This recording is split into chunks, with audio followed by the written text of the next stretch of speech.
They don't want you to know the truth.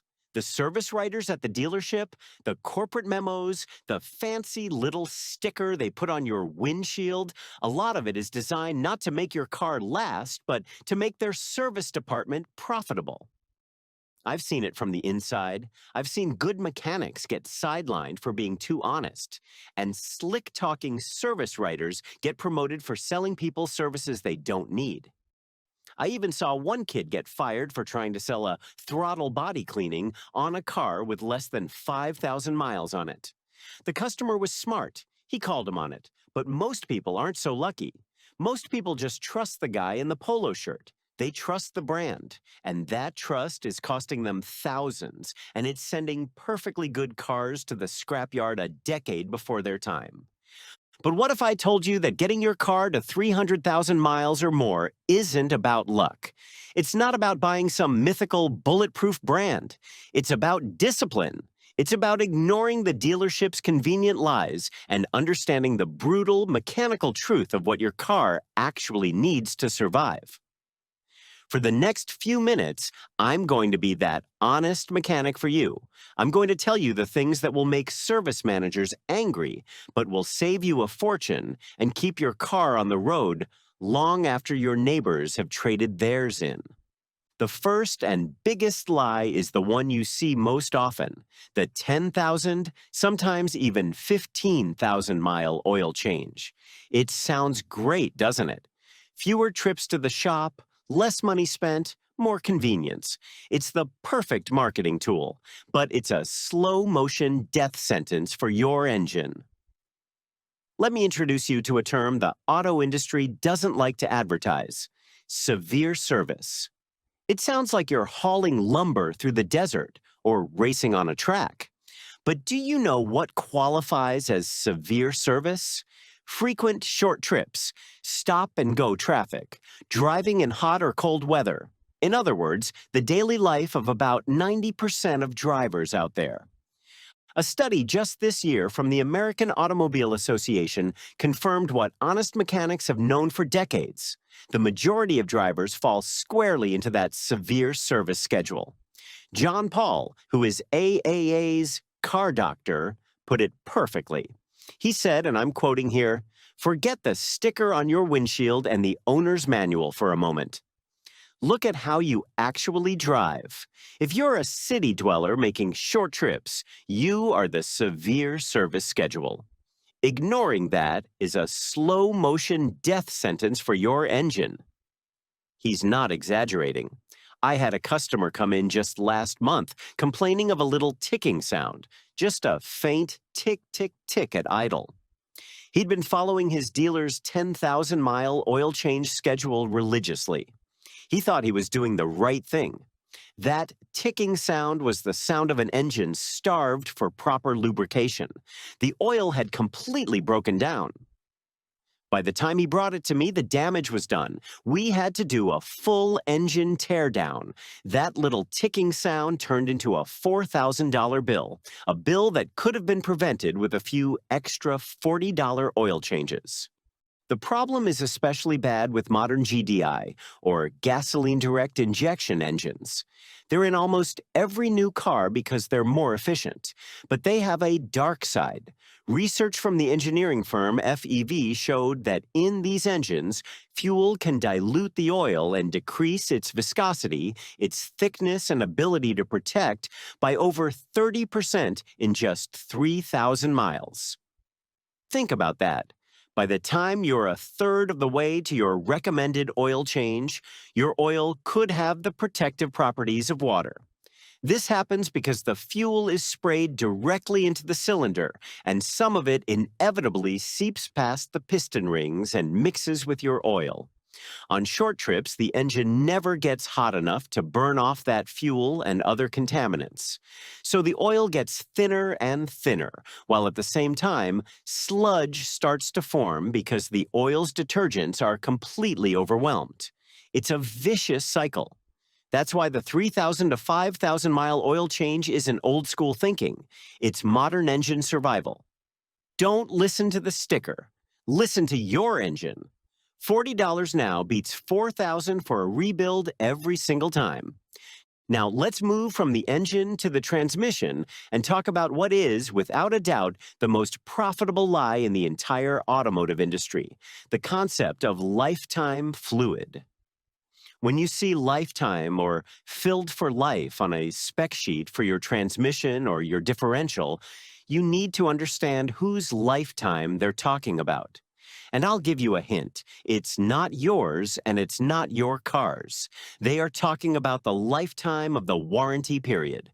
John Lombardo, a master transmission rebuilder with 30 years of experience, said it best.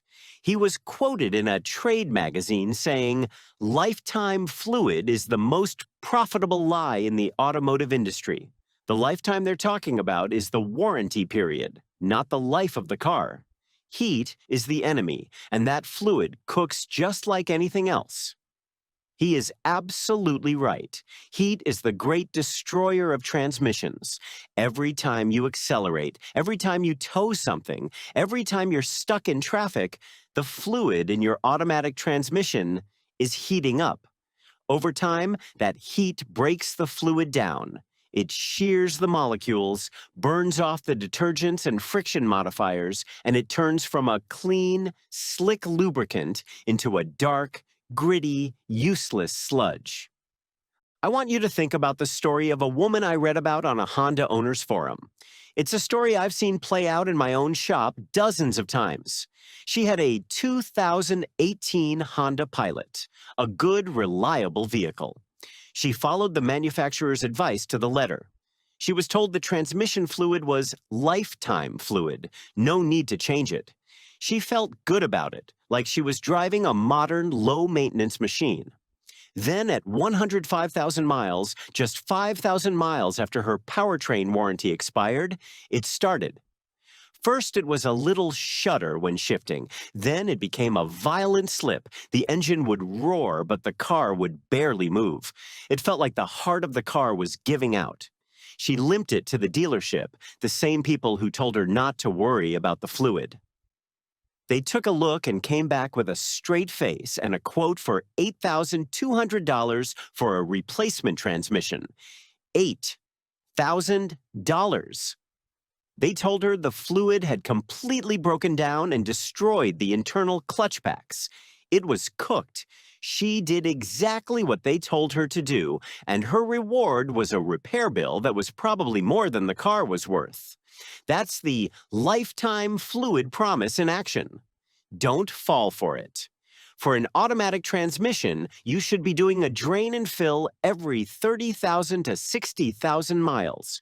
It's a few $100s that will save you from an $8,000 nightmare. Let's stick with the transmission for a minute because there's a simple, everyday habit that is silently killing it from the inside out. It happens every single time you park your car. You pull into a spot, maybe on a slight incline, you shift the gear lever straight into park, and then you take your foot off the brake. The car rolls back just a little bit, settles with a clunk, and you go about your day.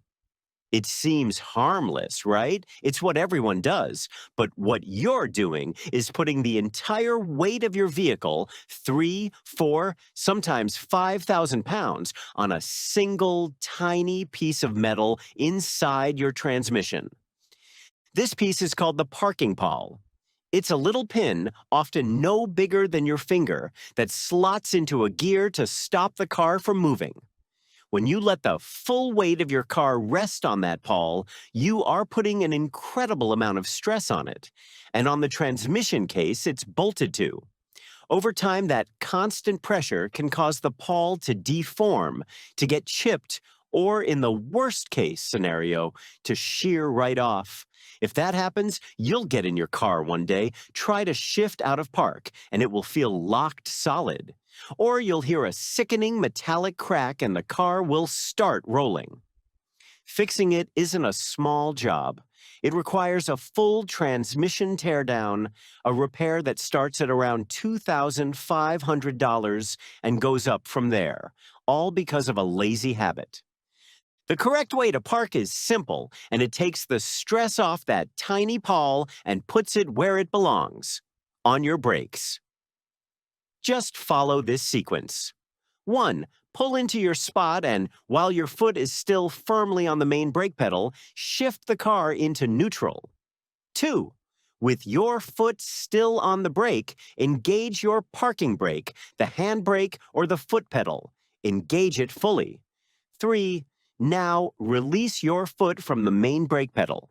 You will feel the car settle. That's the weight of the vehicle now being held by the brake pads and rotors, which are designed for it. 4. Once the car is settled, press the brake pedal again and shift into park. That's it. By doing this, the parking pawl just slides into place with no load on it. It's just there as a final backup, not as the primary thing holding your 4,000-pound vehicle on a hill. It's a 2-second change in your routine that can save you from a $2,000 plus repair. All right, let's talk about a myth that seems to be hardwired into our brains.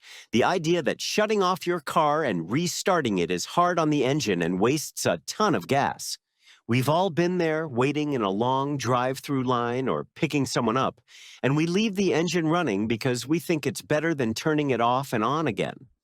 That might have been true 30 years ago with old carbureted engines, but with modern fuel-injected cars, it's completely backward. In fact, it's costing you a fortune and adding years of ghost miles to your engine. The U.S. Department of Energy did the math on this, and the magic number is 10 seconds. If you are going to be stopped for more than 10 seconds, you will save fuel by shutting the engine off and restarting it. That's it. 10 seconds. Think about how many times a day you wait longer than that. A long red light, a train crossing, waiting for your kid to come out of school. Every one of those is an opportunity to save fuel, but the cost of gas is only half the story. The real damage is the wear and tear. According to the same data, idling your car for 1 hour burns almost a gallon of gas while getting you 0 miles down the road. But worse, it subjects your engine components to the same amount of wear as driving for 25 to 30 miles. Imagine that. You sit in the school pickup line for 30 minutes, scrolling on your phone, and you've just added about 15 miles of wear to your piston rings, cylinder walls, and engine bearings, all without moving an inch. The reason for this is that an engine at idle doesn't operate at its optimal temperature. Oil temperature specifically rises about 8 times faster while you're driving than when you're idling. When the oil is not fully up to temperature, it doesn't lubricate as effectively.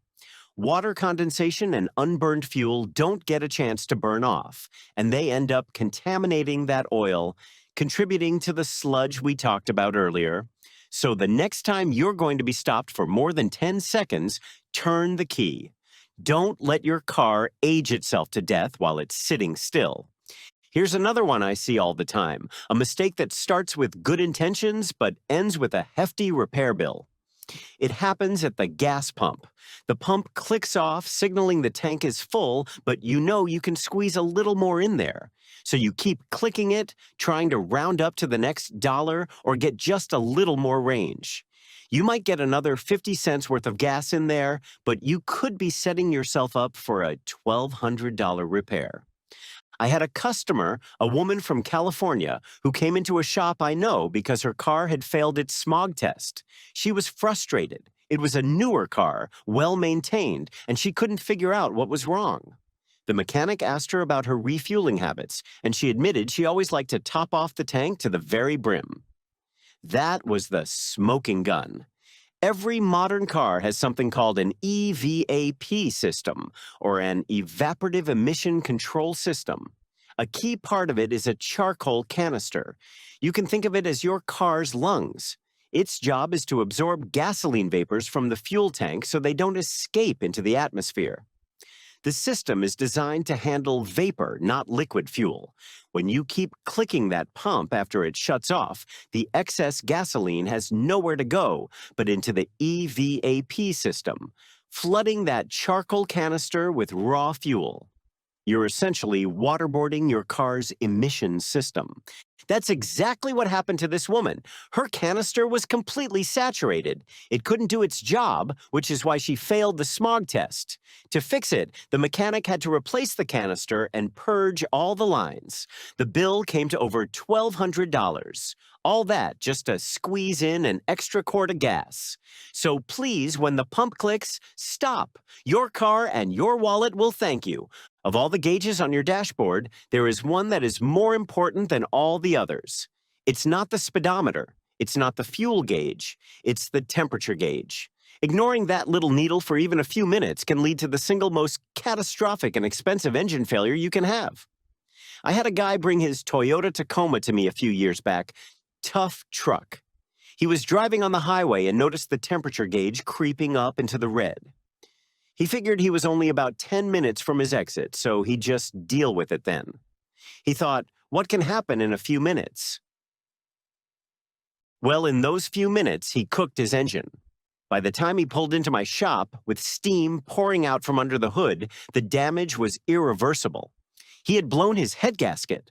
That 8-minute decision cost him $3,800.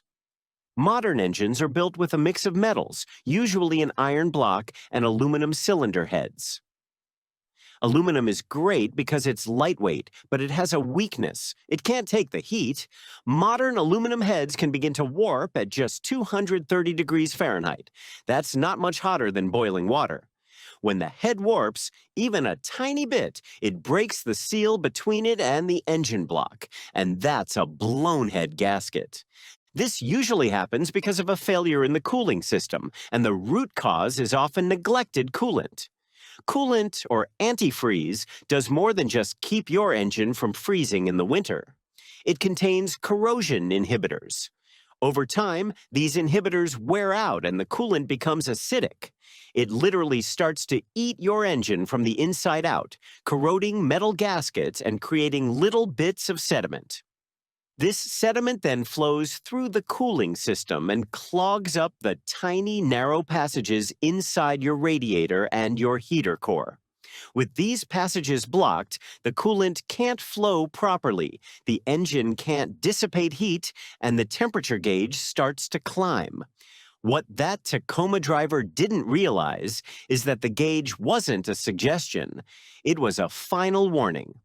If you ever see your temperature gauge go into the red, you pull over immediately. Safely turn the car off. A tow truck is a few $100s. A new engine is thousands. To wrap things up, let's hit a few quick, brutal truths, other little habits that chip away at your car's life. First, weight. Your car is a machine, and it's designed to carry a certain load.